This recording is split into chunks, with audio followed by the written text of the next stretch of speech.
Doctor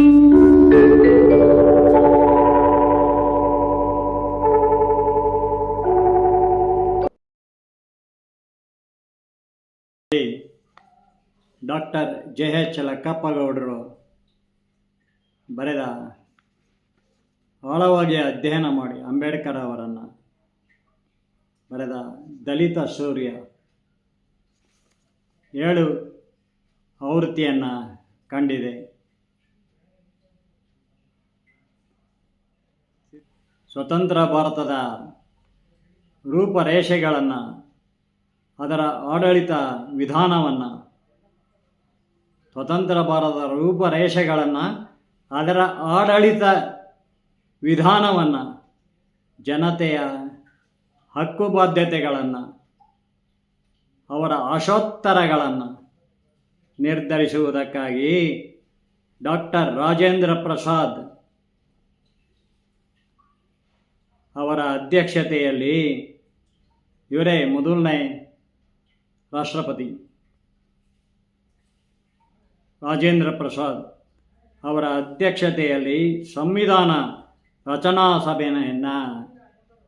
ಸಮಿತಿಯನ್ನು ರಚಿಸಲಾಯಿತು.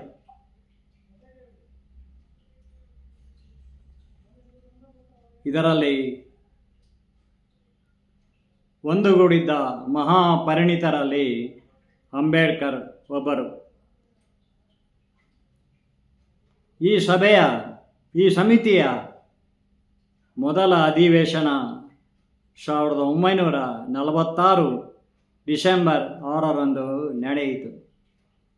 ಭಾರತ ವಿಭಜನೆಗಾಗಿ ಒತ್ತಾಯ ಮಾಡುತ್ತಿದ್ದ ಜಿನ್ನಾರವರ ಮುಸ್ಲಿಂ ಲೀಗ್ ಈ ಸಭೆಯನ್ನು ಬಹಿಷ್ಕರಿಸಿತು.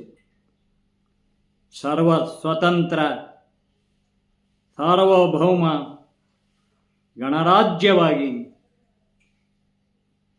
ಭಾರತದ ಧ್ಯೇಯೋದ್ದೇಶಗಳೇನು ಎಂಬುದನ್ನು ಆ ಪ್ರಥಮ ಸಭೆಯಲ್ಲಿ ಜವಾಹರ್ಲಾಲ್ ನೆಹರು ತಮ್ಮ ಅಮೋಘವಾದ ವೈಖರಿಯಿಂದ ಅತ್ಯಂತ ಹೃದಯಂಗಮವಾಗಿ ಬಣ್ಣಿಸಿದರು. ಸದನದಲ್ಲಿ ಸಂತೋಷ, ಮೆಚ್ಚುಗೆ ತುಂಬಿ ಹರಿಯಿತು.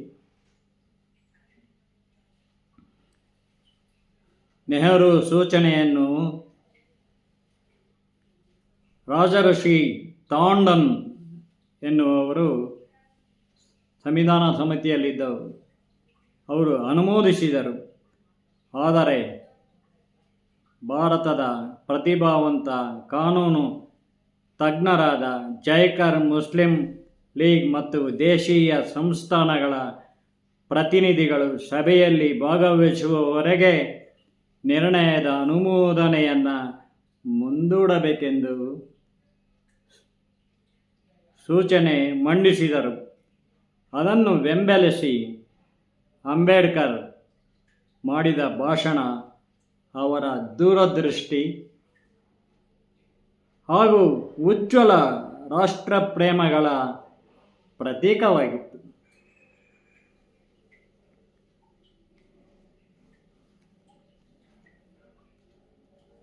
ರಾಜಕೀಯವಾಗಿ, ಸಾಮಾಜಿಕವಾಗಿ, ಆರ್ಥಿಕವಾಗಿ ಹಾಗೂ ಸೈದ್ಧಾಂತಿಕವಾಗಿ ನಾವಿಂದು ಭಿನ್ನರಾಗಿದ್ದೇವೆ. ಅಂಬೇಡ್ಕರ್ ಹೇಳ್ತಾ ಇದ್ದಾರೆ, ನಮ್ಮಲ್ಲಿ ಹಲವಾರು ಬಣಗಳಾಗಿವೆ, ಒಂದರೊಡನೆ ಒಂದು ಘರ್ಷಿಸುತ್ತಿವೆ. ನಾನು ಕೂಡ ಒಂದು ಬಣದ ನಾಯಕನೇ. ಆದರೆ ಕಾಲ ಸನ್ನಿಹಿತವಾದಾಗ, ಸಂದರ್ಭ ಒದಗಿ ಬಂದಾಗ ಈ ದೇಶವೆಲ್ಲ ಏಕದೇಹಿಯಾಗಿ ಒಂದಾಗುವುದನ್ನು ತಡೆಯಲು ಎಂಥ ಮಾತು ಹೇಳ್ತಾರೆ ನೋಡಿ, ದೂರದೃಷ್ಟಿಯಲ್ಲಿ.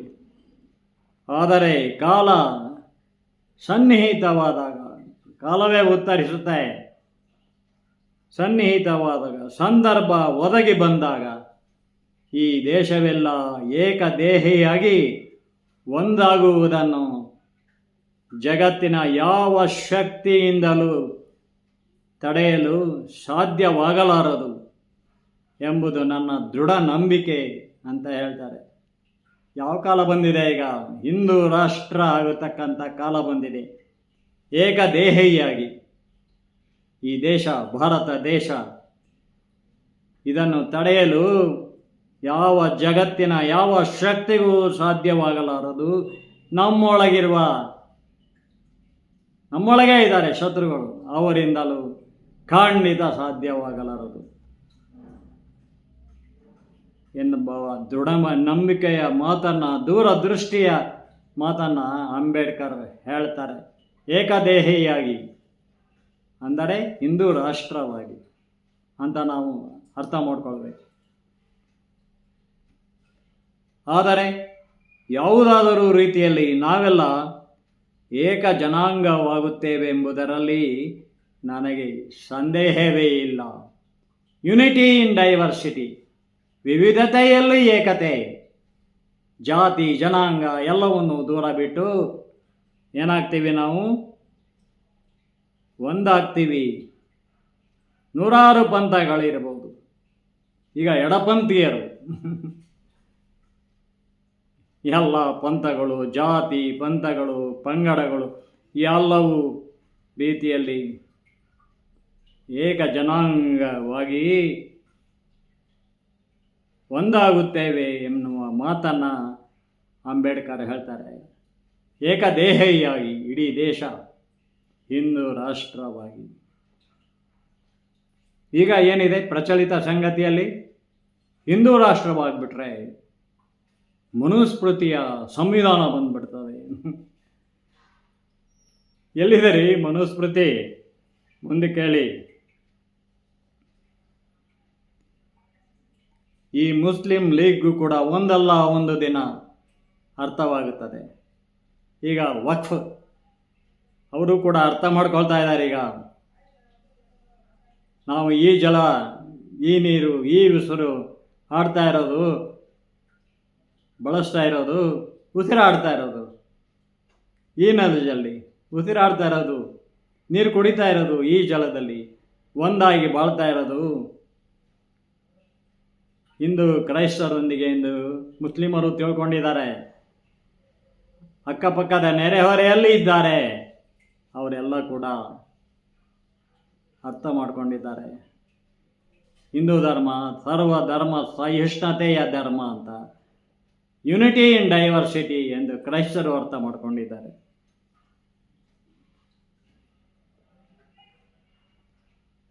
ಅಧಿಕಾರ ಕೊಡುವುದು ಸುಲಭ. ಬ್ರಿಟಿಷ್ನವರು ಕೂಡ ಅಧಿಕಾರ ಕೊಟ್ಬಿಡ್ತಾರೆ ರಾತ್ರೋರಾತ್ರಿ. ವಿವೇಚನಾ ಶಕ್ತಿಯನ್ನು ಅವರು ಕೊಡುವುದು ಕಷ್ಟ. ಯಾರೇ ಆಗಲಿ ಅದು ಒಳಗಿಂದ ಬರಬೇಕ್ರಿ. ಹೃದಯ ಶುದ್ಧಿಯಾಗಿರಬೇಕು, ಆತ್ಮಶುದ್ಧಿಯಾಗಿರಬೇಕು, ಸಾಮಾಜಿಕ ಚಿಂತನೆಯಿಂದ ಕೂಡಿರಬೇಕು.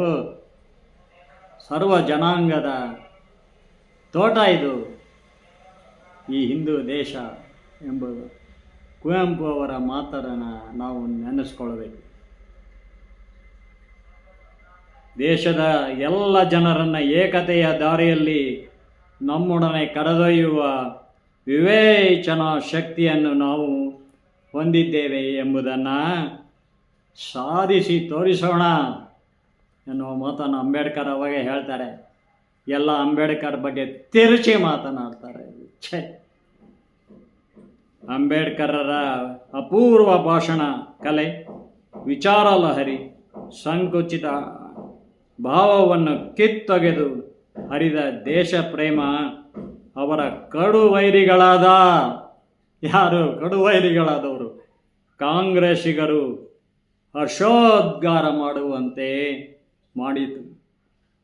ಅಂಬೇಡ್ಕರ್ ಅವರ ಕಡುವೈರಿಗಳು ಕಾಂಗ್ರೆಸ್ನವರು. ಯಾಕೆ? ಗಾಂಧೀಜಿ ಕಾಂಗ್ರೆಸ್ಸನ್ನು ಹೆಸರನ್ನು ಒಂದು ಪಕ್ಷಕ್ಕೆ ಇಟ್ಟುಕೊಳ್ಬೇಡಿ ಅಂತ ಹೇಳಿದ್ರು, ನೀವು ಇಟ್ಕೊಂಡಿದ್ದೀರ. ಅದು ಅಂಬೇಡ್ಕರ್ಗೂ ಇಷ್ಟ ಇರಲಿಲ್ಲ. ಹಾಗಾಗಿ ದೇಶ ಪ್ರೇಮ, ಎಲ್ಲ ವಿಚಾರ ಲಹರಿಯನ್ನು ಕಿತ್ತೊಗೆದು ಹರಿದ ದೇಶ ಪ್ರೇಮ ಯಾರ್ದು? ಅಂಬೇಡ್ಕರ್ ಅವರದು. ದೇಹ ಏಕದೇಹ ಆಗಿ ಮುಂದೊಂದು ದಿನ ಈ ದೇಶ ವಿವಿಧತೆಯಲ್ಲಿ ಏಕತೆಯನ್ನು ಕಾಣ್ತದೆ ಅಂತ ಹೇಳ್ತಾರೆ. ದೇಶ ಏಕದೇಹಿಯಾಗಿ ಅಂದರೆ ಹಿಂದೂ ರಾಷ್ಟ್ರವಾಗಿ. ಅಂಬೇಡ್ಕರರ ಅಪೂರ್ವ ಭಾಷಣ ಕಲೆ ಕಂಡು ಅವರ ಕಡುವೈರಿಯಾದ ಕಾಂಗ್ರೆಸ್ಸಿಗರು ಹರ್ಷೋದ್ಗಾರ ಮಾಡುವಂತೆ ಮಾಡಿತು. ಈಗ ಕಾಲದಲ್ಲಿ ಏನಾದರೂ ಕೊಂಬು ಕೊಡುತ್ತಾರೆ ಕಾಂಗ್ರೆಸ್ಸಿಗರು ಅಲ್ವೇ? ಈ ಮಧ್ಯೆ 1948 ಜೂನ್ ಒಳಗಾಗಿ ಭಾರತಕ್ಕೆ ಸ್ವಾತಂತ್ರ್ಯ ಕೊಡುವುದಾಗಿ ಬ್ರಿಟಿಷ್ ಸರ್ಕಾರ ಪ್ರಕಟಿಸಿತು.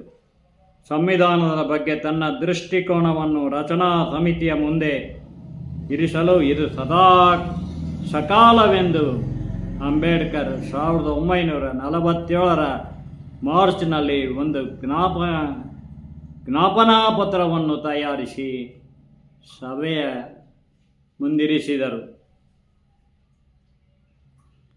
ಅಸ್ಪೃಶ್ಯರಿಗಾಗಿ ಸ್ಥಾನಮಾನಗಳನ್ನು ಕಾದಿರಿಸಲಾದ ಚುನಾವಣಾ ಕ್ಷೇತ್ರಗಳಲ್ಲಿ ಮಾತ್ರ ಅವರಿಗೆ ಪ್ರತ್ಯೇಕ ಚುನಾಯಿತ ಸಮುದಾಯವಿರಬೇಕು, ಉಳಿದ ಕಡೆ ಅವರು ಸಂಯುಕ್ತವಾಗಿ ಮತ ಚಲಾಯಿಸಬೇಕು ಎಂಬ ಪ್ರಮುಖವಾದ ಸಲಹೆ ಅದರಲ್ಲಿತ್ತು. ಅದೇ ಮುಂದೆ ರಾಜ್ಯಗಳು ಮತ್ತು ಅಲ್ಪಸಂಖ್ಯಾತರು ಎಂದು ಪ್ರಕಟವಾಯಿತು. ಅದರ ಸಂವಿಧಾನ ರಚನೆಯ ತಳಹದಿಯೂ ಅದೇ ಆಯಿತು. ಅಸ್ಪೃಶ್ಯರಿಗಾಗಿ ಸ್ಥಾನಮಾನಗಳನ್ನು ಕಾದಿರಿಸಬೇಕು. ದಲಿತರು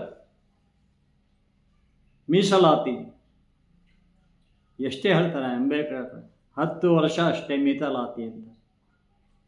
ಈಗ ಜೀವಮಾನವೆಲ್ಲ ಅವರಿಗೆ ಮೀಸಲಾತಿ.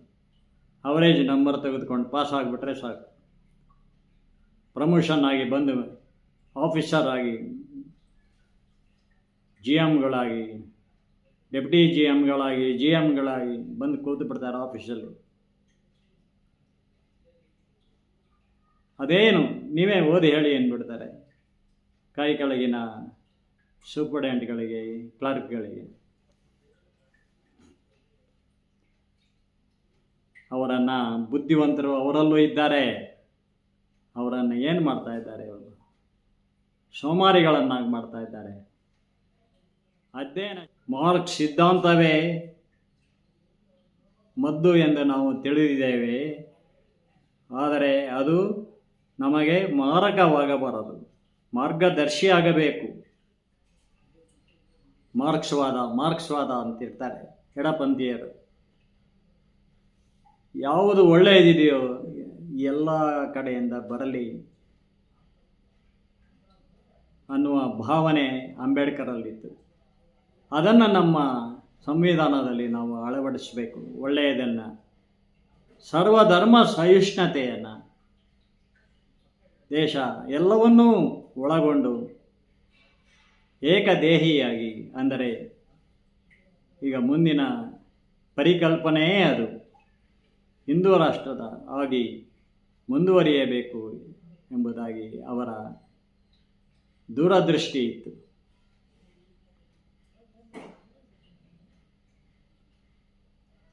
ಸಂವಿಧಾನವನ್ನು ರಚಿಸಲು ಸಮಿತಿಯಲ್ಲಿ 7 ಜನರಿದ್ದರು. ಆದರೆ ಬಹುಮಟ್ಟಿಗೆ ಅದನ್ನು ರಚಿಸಿದವರು ಅಂಬೇಡ್ಕರ್ ಅವರೇ.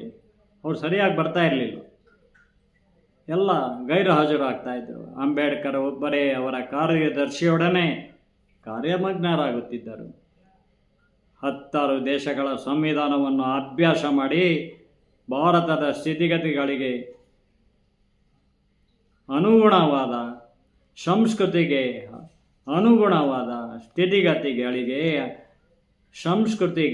ಅನುಗುಣವಾದ ಸಂವಿಧಾನವನ್ನು ರೂಪಿಸಿದ ಕೀರ್ತಿ ಬಾಬಾ ಸಾಹೇಬ್ ಅಂಬೇಡ್ಕರ್ ಅವರದು. ಅವರು ಇದುವರೆಗೆ ಗಳಿಸಿದ ಮಹಾ ಜ್ಞಾನವೆಲ್ಲ ಈ ಶಾಶ್ವತವಾದ ಮಹಾ ಕಾರ್ಯದಲ್ಲಿ ಸದುಪಯೋಗವಾಯಿತು. ಆದ್ದರಿಂದಲೇ ಇವರನ್ನು ಸಂವಿಧಾನ ಶಿಲ್ಪಿ, ಆಧುನಿಕ ಮನು ಮನುಸ್ಮೃತಿ ಅಲ್ಲರೇ, ಇದು ಆಧುನಿಕ ಮನು. ಸಂವಿಧಾನ ಭಾರತದ ಮ್ಯಾಡಿಸನ್ ಎಂದೆಲ್ಲ ಕರೆಯಲಾಗಿದೆ. ಹಿಂದೂ ರಾಷ್ಟ್ರ ಬಿಟ್ಟರೆ ಮನುಸ್ಮೃತಿ ತರ್ತಾರೆ ಅಂತ ಎಲ್ಲರೂ ಹೇಳಿದಾರ. ಏಕದೇಹಿ ಆಗಬೇಕು ದೇಶ, ಸರ್ವರನ್ನೂ ಒಳಗೊಂಡು.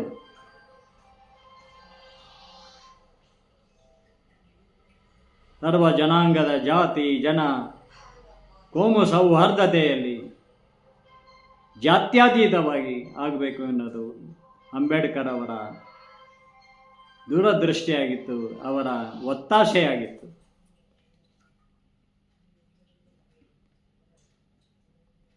ಏಕದೇಹಿಯಾಗಿ ಅಂತಂದರೆ ಏನು? ಈ ರಾಷ್ಟ್ರ ತಲೆ ಎತ್ತಬೇಕು, ಎಲ್ಲ ರಾಷ್ಟ್ರಗಳಿಗಿಂತ ಹೆಚ್ಚಾಗಿ ಎಂಬುದು ಅವರ ದೂರದೃಷ್ಟಿಯಾಗಿತ್ತು. ಅದನ್ನು ಈಗ ನಾವು ಎಲ್ಲೂ ನೋಡ್ತಾ ಇದ್ದೇವೆ? ಮೋದಿಜಿಯವರಲ್ಲಿ ನೋಡ್ತಾ ಇದ್ದೇವೆ. ಮನುಸ್ಮೃತಿ ದ್ವಾಪರ ಯುಗದಲ್ಲೇ ಅಮಾನ್ಯವಾಗಿದೆ. 1947 ಆಗಸ್ಟ್ 15ರಂದು ಭಾರತ ಸ್ವಾತಂತ್ರ್ಯವಾಯಿತು. ಇದು ನಿಮಗೂ ಗೊತ್ತಿದೆ. ದೇಶವನ್ನು ಪಾಕಿಸ್ತಾನ ಭಾರತ ಎಂದು ಕತ್ತರಿಸುವ ಮುನ್ನ ನನ್ನ ದೇಹವನ್ನು ಕತ್ತರಿಸಿ ಎನ್ನುತ್ತಿದ್ದ ಗಾಂಧೀಜಿ ಅನಿವಾರ್ಯವಾಗಿ ಮನಸ್ಸಿಲ್ಲದ ಮನಸ್ಸಿಂದ ಒಪ್ಪಬೇಕಾಯಿತು. ಲಕ್ಕಪ್ಪಗೌಡರು ಬರೀತಿದ್ದಾರೆ ನೋಡಿ, ಇದ್ದದ್ದು ಇದ್ದಂತೆ ಬರೀತಿದ್ದಾರೆ. ಆಗಿನ ಕಾಲದ ಕೃತಿಗಳು ಅಂದರೆ ಹಾಗಿರ್ತಾ ಇದ್ವು.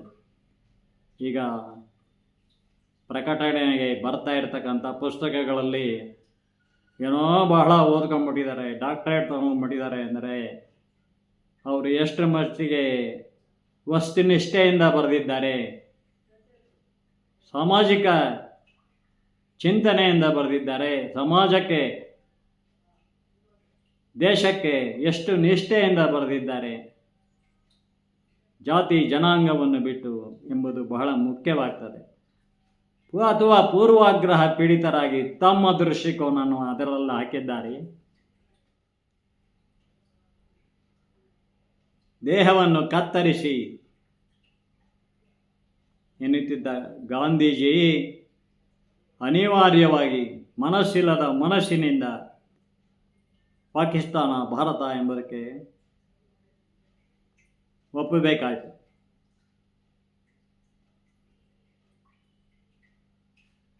ನೆಹರು ಪ್ರಧಾನಮಂತ್ರಿಯಾದರು.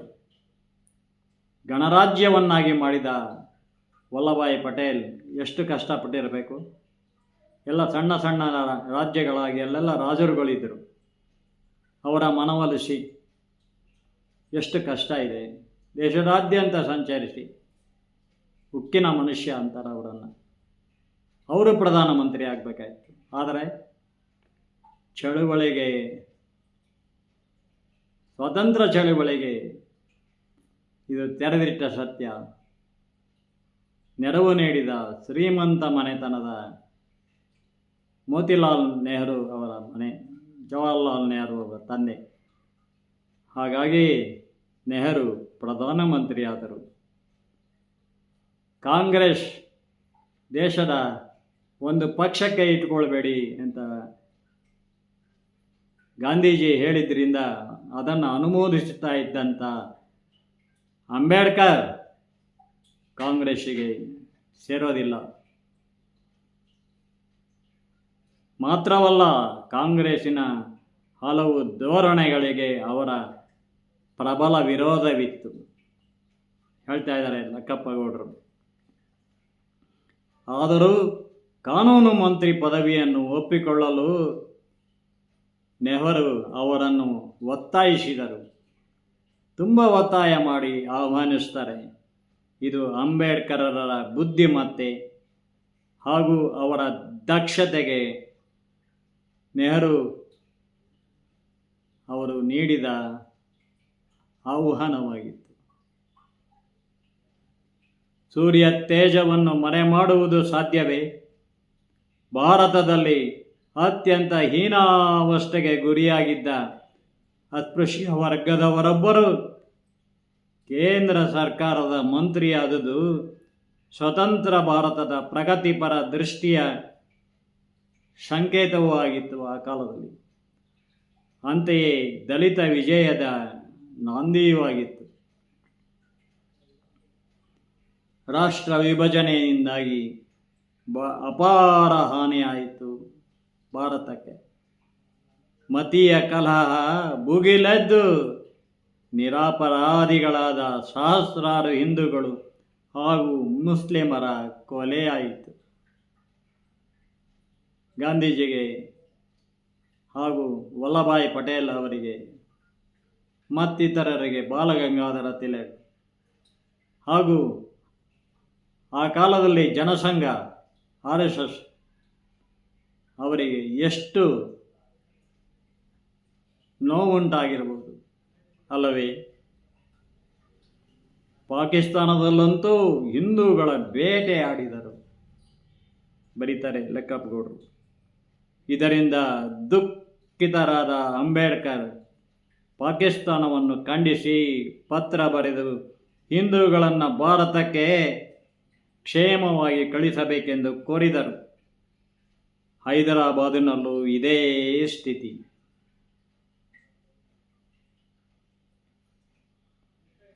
ಹಿಂದುಳಿದ ಹಾಗೂ ದಲಿತ ವರ್ಗದವರನ್ನು ಮುಸ್ಲಿಮರು ಬಲಾತ್ಕಾರವಾಗಿ ಮತಾಂತರಿಸತೊಡಗಿದ್ದರು.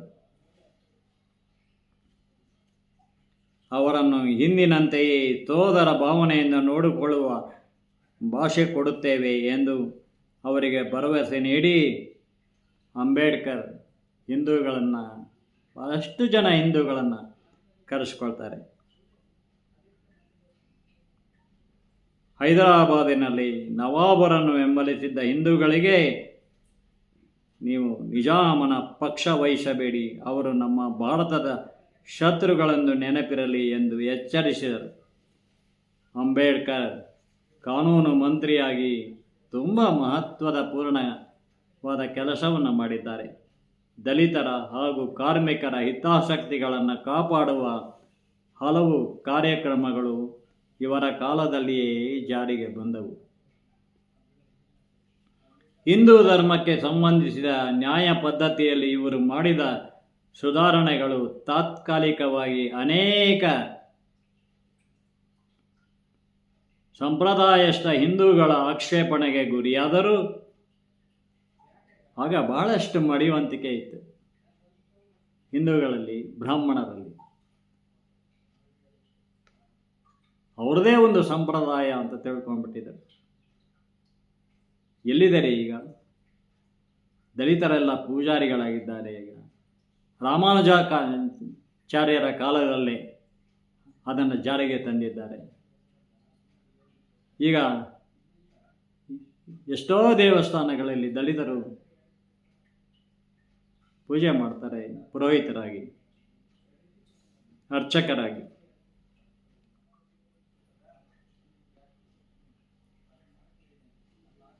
ಮನುಸ್ಮೃತಿ ದ್ವಾಪರ ಯುಗದಲ್ಲೇ ಅಮಾನ್ಯವಾಗಿದೆ ಅಂತ ನಾನು ಹೇಳಿದೆ ಆಗಲೇ. ಅಷ್ಟೇ ಅಲ್ಲ, ವೈದಿಕ ಸಂಸ್ಕೃತಿಯು ಕೂಡ ದ್ವಾಪರದಲ್ಲಿ ಹೇಳ ಹೆಸರಿಲ್ಲವಾಗಿತ್ತು.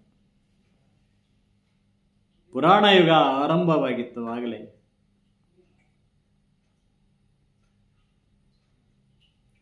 ಎಂಬುದನ್ನು ಮೈಸೂರು ವಿಶ್ವವಿದ್ಯಾನಿಲಯದ AR ಕೃಷ್ಣಶಾಸ್ತ್ರಿ ಅವರು ಬರೆದ ವಚನ ಭಾರತದಲ್ಲಿ ಹೇಳ್ತಾರೆ. ಅದಕ್ಕೆ ನಿಷ್ಠೆಯಿಂದ ಬಂದ ಕೃತಿಗಳು, ಮಹಾಭಾರತದ ಕೃತಿಗಳು ಬಹಳ ಅಪರೂಪ. ನಾನು ಅದಕ್ಕೆ ನಿಷ್ಠೆಯಿಂದಲೇ, ಅದು ಮೊದಲು ಸಂಸ್ಕೃತದಿಂದ ಕನ್ನಡಕ್ಕೆ ಬಂದದ್ದು. ಗಿರಡ್ಡಿ ಗೋವಿಂದರಾಜ, ಕೀರ್ತನಾಥ, ಕರ್ತರಕೋಟಿ ಮುಂತಾದ ವಿದ್ವಾಂಸರು, ವಿಮರ್ಶಕರು ಅದೇ ವಸ್ತುನಿಷ್ಠವಾದ ಮೂಲ ವ್ಯಾಸಭಾರತಕ್ಕೆ ನಿಷ್ಠವಾದ ಕೃತಿ ಅಂತ ಹೇಳ್ತಾರೆ ವಚನ ಭಾರತ. ಆ ವಚನ ಭಾರತ ಕೃತಿ ನನ್ನ ಹತ್ರ ಇದೆ. 9 ಕೃತಿಗಳಿವೆ, ಭೈರಪ್ಪನವರ ಪರ್ವನೂ ಕೂಡ ಸೇರಿ. ಕೆ.ಎಸ್. ನಾರಾಯಣಾಚಾರ್ಯ ಅವರ ಪ್ರೊಫೆಸರ್ ಅವರು, Mysuru KS. Narayanacharya, doctor KS. Narayanacharya English professor. ಅವರು ಕನ್ನಡದಲ್ಲಿ ಸುಮಾರು ಕೃತಿಗಳನ್ನು ರಚಿಸಿದ್ದಾರೆ. ಯಾವಾಗಲೂ 3 ನಾಮ ಧರಿಸಿಕೊಂಡು ಅವರು ಒಂದು ಅಂಕಣ ಲೇಖನವನ್ನು ಬರೀತಾ ಇದ್ದರು ವಿಜಯವಾಣಿಯಲ್ಲಿ. ಅವರು ಪ್ರೊಫೆಸರ್ ಅಂತ ಯಾರೂ ಹೇಳೋದಿಲ್ಲ. ಅವರ ಡಾಕ್ಟರೇಟ್ ತೆಗೆದುಕೊಂಡ ಸಬ್ಜೆಕ್ಟ್ ಯಾವುದು ಗೊತ್ತೇ?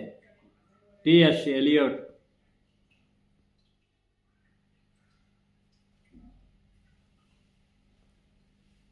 ಮತ್ತು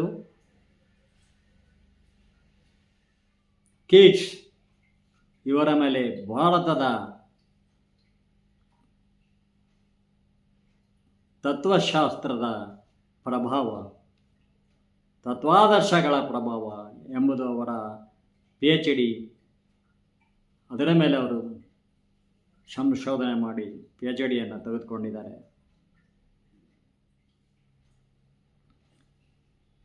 ಅರವತ್ತೈದು ವರ್ಷಗಳು ತುಂಬಿದವು ಅವರಿಗೆ, ಅಂಬೇಡ್ಕರ್ ಅವರಿಗೆ. ಅವರ ಆರೋಗ್ಯ ಇಳಿಮುಖವಾಗುತ್ತಿತ್ತು ವಯಸ್ಸಿನ ಪ್ರಭಾವದಿಂದ. ಆದರೂ ತಾವು ಮಾಡಬೇಕಾದ ಕಾರ್ಯ ಪೂರ್ಣವಾಗಲಿಲ್ಲ ಎಂಬ ಕೊರಗು ಅವರನ್ನು ಬಾಧಿಸುತ್ತಲೇ ಇತ್ತು.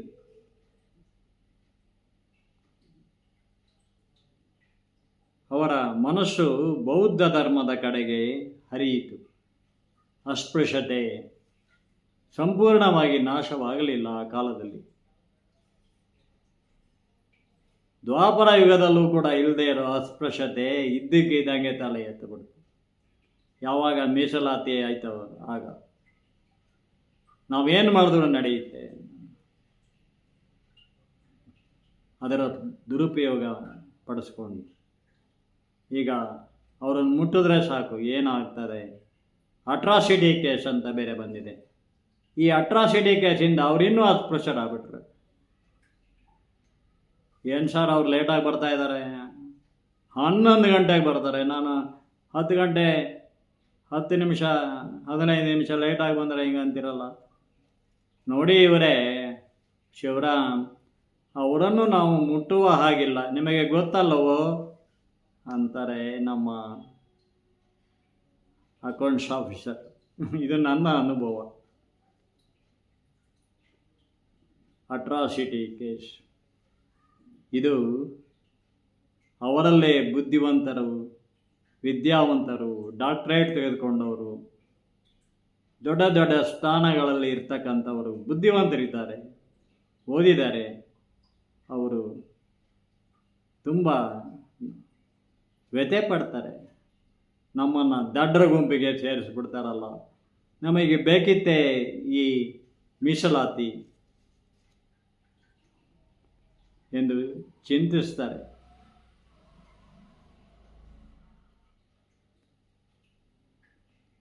ಸಾರ್ವಜನಿಕವಾಗಿ ಮನುಸ್ಮೃತಿಯನ್ನು ಸುಟ್ಟು ಹಾಕಿದ್ರು ಎಂಬುದು ದಲಿತ ಸೂರ್ಯದಲ್ಲಿ ಇಲ್ಲ.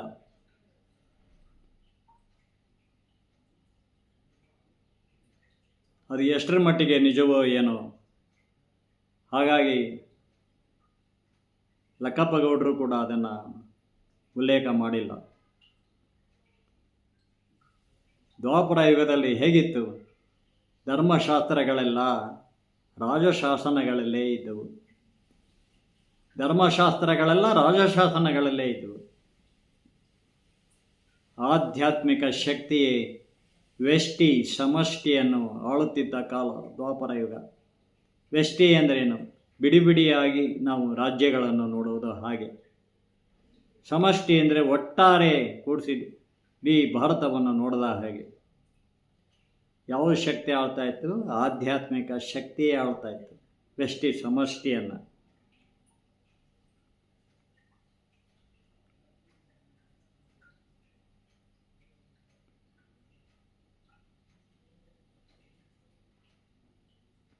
ದ್ವಾಪರ ಯುಗದಲ್ಲಿ ಮಾದ್ರಿ ಪಾಂಡು ಸತ್ತಾಗ ಅಗ್ನಿ ಪ್ರವೇಶ ಮಾಡ್ತಾಳೆ. ಮನುಸ್ಮೃತಿ ಏನು ಹೇಳುತ್ತೆ? ಸ್ತ್ರೀ ನಸ್ವಾತಂತ್ರ ಮಹರತಿ ಅನ್ನಂತ ಹೇಳುತ್ತೆ. ಅವಳು ಸಹಗಮನ ಮಾಡಬೇಕು ಅಂತ ಹೇಳ್ತದೆ. ಮಾದ್ರಿ ಬೇರೊಂದು ಕಾರಣಕ್ಕೆ ನನ್ನೊಂದಿಗೆ ಕೂಡಿಕೊಂಡು ದೈಹಿಕವಾಗಿ ಆ ಕಾರಣದಿಂದ ಸತ್ತ ನನ್ನ ಪತಿ ಪಾಂಡುರಾಜ ಅಂತ ಹೇಳಿ ಅಗ್ನಿ ಪ್ರವೇಶ ಮಾಡ್ತಾಳೆ. ಆದರೇನು, ಆ ಕಾಲದಲ್ಲಿ ಸತಿ ಸಹಗಮನ ಪದ್ಧತಿ ಇತ್ತು, ಆದರೆ ದ್ವಾಪರದಲ್ಲಿ ಇರಲಿಲ್ಲ ಎಂಬುದಕ್ಕೆ ಇದಕ್ಕಿಂತ ಉದಾಹರಣೆ ಬೇಕೆ? ಇದ್ದಿದ್ರೆ ಕುಂತಿನೂ ಮಾಡಲಿ ಎಂದು ದುರ್ಯೋಧನ ಆಗ್ರಹದಿಂದ ಹೇಳ್ತಾ ಇದ್ದ. ಮುಂದಿನ ಕಥೆಯೇ ನಡೀತಿರಲಿಲ್ಲ. ಪಾಂಡವರೆಲ್ಲ ಇನ್ನೂ ಸಣ್ಣವರು. ಯೋಚನೆ ಮಾಡಿ. ಮನುಸ್ಮೃತಿ ದ್ವಾಪರ ಯುಗದಲ್ಲಿ ಅಮಾನ್ಯವಾಗಿದೆ ಎನ್ನುವುದಕ್ಕೆ ಇದಕ್ಕಿಂತ ನಿದರ್ಶನ, ಉದಾಹರಣೆ ಬೇಕೇ? ಆದರೆ ಅಂದಿಗೂ ಹಿಂದೂ ಧರ್ಮದ ಅನುಯಾಯಿಗಳಲ್ಲಿ ಮನುಸ್ಮೃತಿಯ ಮಹತ್ವವೇನು ಎಂಬುದೇ ಅಸ್ಪಷ್ಟ ಹಾಗೂ ವಿವಾದಿತ ವಿಷಯವಾದ್ದರಿಂದ ಹಿಂದೂ ಧರ್ಮಶಾಸ್ತ್ರಗಳಲ್ಲಿ ಒಂದಾಗಿ ಪರಿಗಣಿಸಲಾಗಲಿಲ್ಲ.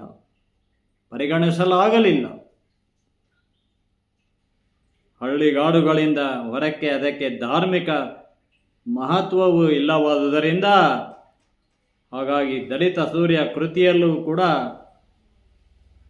ಮನುಸ್ಮೃತಿ ಸುಟ್ಟ ಬಗ್ಗೆ ಡಾಕ್ಟರ್ ಲಕ್ಕಪ್ಪಗೌಡರು ಉಲ್ಲೇಖಿಸಿಲ್ಲ ಎಂಬುದು ಅತ್ಯಂತ ಗಮನಾರ್ಹವಾಗಿದೆ. ಇವೆಲ್ಲ ಗೊಂದಲಗಳೇ. ಹಾಗೆ ನೋಡಿದರೆ ಅಸ್ಪೃಶ್ಯತೆಯು, ಹಾಗಾಗಿ ದ್ವಾಪರದಲ್ಲೇ ಅಸ್ಪೃಶ್ಯತೆ ಅನ್ನೋದು ಇಲ್ಲವಾಗಿತ್ತು. ಬಾಬಾ ಸಾಹೇಬ್ ಅಂಬೇಡ್ಕರ್ ಅವರು ಬೌದ್ಧ ಧರ್ಮ ಸ್ವೀಕರಿಸುವಾಗ ಒಂದು ಮಾತು ಹೇಳ್ತಾರೆ.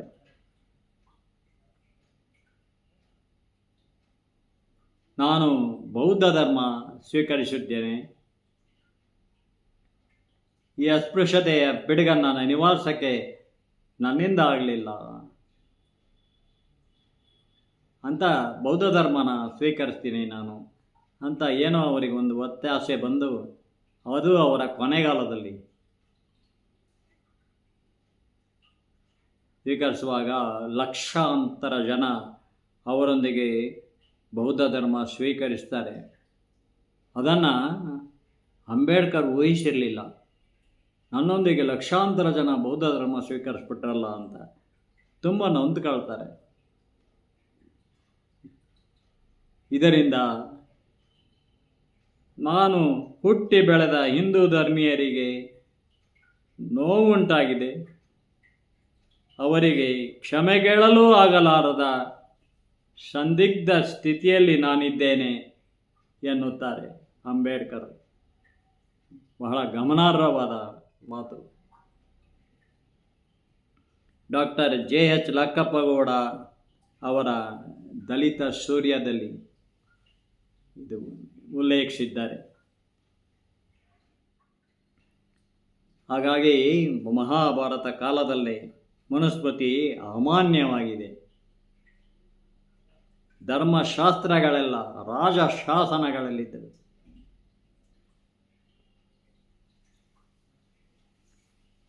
ಆಧ್ಯಾತ್ಮಿಕ ಶಕ್ತಿಯೇ ವ್ಯಷ್ಟಿ ಸಮಷ್ಟಿಯನ್ನು ಆಳುತ್ತಿದ್ದ ಕಾಲ ಆಧ್ಯಾತ್ಮಿಕ ಶಕ್ತಿ.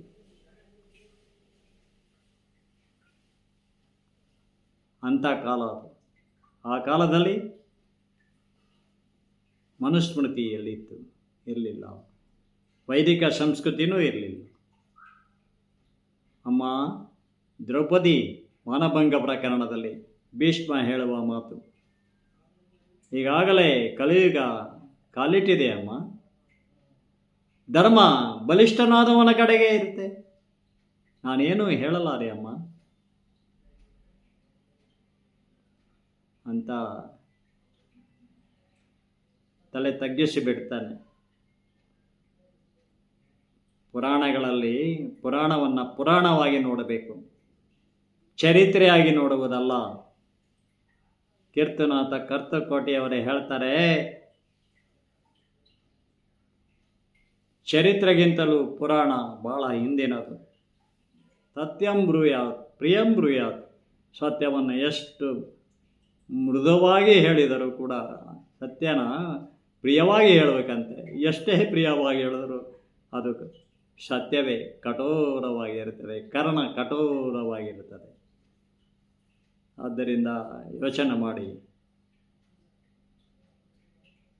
ಏಕದೇಹಿಯಾಗಿ ಭಾರತ ತಲೆ ಎತ್ತಿದರೆ ಅದು ಹಿಂದೂ ರಾಷ್ಟ್ರ. ಹಿಂದೂ ರಾಷ್ಟ್ರ ಅನ್ನೋದು ಏಕದೇಹಿ, ಸರ್ವಧರ್ಮ ಸಹಿಷ್ಣುತೆಯ ಹಿಂದೂ ರಾಷ್ಟ್ರ. Unity in diversity.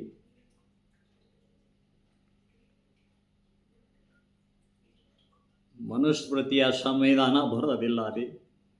ಯಾಕೆ? ಯೂಸ್ಲೆಸ್ ಸ್ಕಾಲರ್ಸ್, ಡಾಕ್ಟ್ರೇಟ್ ತಗೊಂಡಿರ್ತಕ್ಕಂಥವ್ರು ಸುಮ್ಮನೆ ಇಂದಿನ ಜನರೇಷನ್ನನ್ನು ದಿಕ್ಕು ತಪ್ಪಿಸ್ತಾರೆ, ಏನೇನೋ ತುಂಬಿ ಹೇಳ್ತಾರೆ, ಪೂರ್ವಾಗ್ರಹ ಪೀಡಿತರಾಗಿ. ಯಾಕೆ ರಿಟೈರ್ಡ್ ಸರ್ಕಲಲ್ಲಿ ಅವರು ಬೇಕರಿಯಾಗಿದ್ದಾರೆ ಎಂಬ ಮಾತನ್ನು ಆಡಿದಾಗ ತುಂಬ ಬೇಸರವಾಗ್ತದೆ. ಯೋಚನೆ ಮಾಡಬೇಕು ಅವರು ಕೂಡ. ಇನ್ನಾದರೂ ಅಂಥ ವಿಡಿಯೋಗಳು ನಿಲ್ಲಬೇಕು.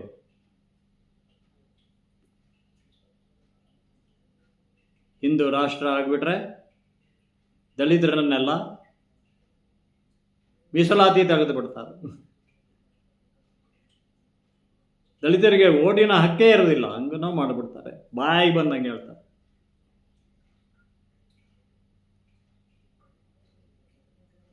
ಹಿಂದುಳಿದ ಮಳಿಗೆ ದ್ರೌಪದಿ ಮುರ್ಮು ರಾಷ್ಟ್ರಪತಿಯಾಗಿದ್ದಾಳೆ.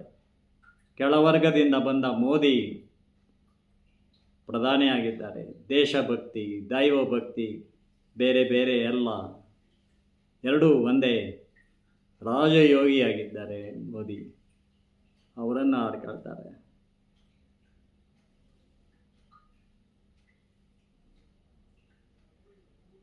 ಆದರೆ ಏನು ನಡೆಯಬೇಕೋ ಅದು ನಡೆದೇ ಇತ್ತಿರುತ್ತೆ.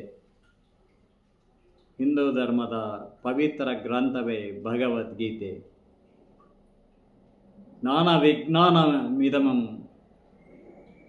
ಅತ್ಯುತ್ತಮಂ. ಜ್ಞಾನವಿದು ಅತ್ಯುತ್ತಮಂ ಅಂತ ಒಂದು ಶ್ಲೋಕ ಇದೆ ಭಗವದ್ಗೀತೆಯಲ್ಲಿ. ಚಾತುರ್ವರ್ಣನೆಗಳು ಗುಣಕರ್ಮ ವಿಭಾಗಶಃ. ಯಾವ ಗುಣದಲ್ಲಿ ಮಾಡಿದ್ದಾನೆ, ಸತ್ವಗುಣದಲ್ಲಿ ಮಾಡಿದ್ದಾನೋ, ರಜೋಗುಣದಲ್ಲಿ ಮಾಡಿದ್ದಾನೋ, ತಮೋಗುಣದಲ್ಲಿ ಮಾಡಿದ್ದಾನೋ, ಗುಣಕರ್ಮ ವಿಭಾಗಶಃ. ಪದ ಎಲ್ಲ ತಿರ್ಚಿ ಪೂರ್ವಾಗ್ರಹ ಪೀಡಿತರಾಗಿ ಮಾಡೋದು ದೇಶದ್ರೋಹ, ಧರ್ಮದ್ರೋಹ ಅಲ್ಲದೆ ಇನ್ನೇನು, ಸಮಾಜ ಘಾತುಕರಲ್ಲದೆ ಇನ್ನೇನು ಅವರು ಅಲ್ಲವೇ? ಯೋಚನೆ ಮಾಡಿ. ಓ ನನ್ನ ದೇಶ ಬಾಂಧವರೇ, ಆತ್ಮೀಯರೇ, ಸ್ವತಂತ್ರವಾಗಿ ಆಲೋಚನೆ ಮಾಡುವ ಶಕ್ತಿಯನ್ನು ಆ ದೇವರು ನಮಗೆ ಕೊಟ್ಟಿದ್ದಾನೆ. ರಾಮ ದೇವರಲ್ಲ, ಕೃಷ್ಣ ದೇವರಲ್ಲ, ಅವು ಕಟ್ಟುಕತೆ ಅಂತ ಹೇಳ್ತಾರಲ್ಲ, ಹರಿದಾಸರುಗಳು ಕಂಡ ದೇವರನ್ನು ನೀವ್ಯಾಕೆ ಕಾಣಲಿಲ್ಲ? ಪ್ರಪಂಚದಾದ್ಯಂತ ದೇವಾಲಯಗಳಿವೆ, ಅಲ್ಲೆಲ್ಲ ಪೂಜೆ ಮಾಡ್ತಾ ಇದ್ದಾರೆ ರಾಮ, ಕೃಷ್ಣನ, ಆಂಜನೇಯನ. ಅವರೆಲ್ಲರಿಗಿಂತ ನೀವು ಬುದ್ಧಿವಂತರ?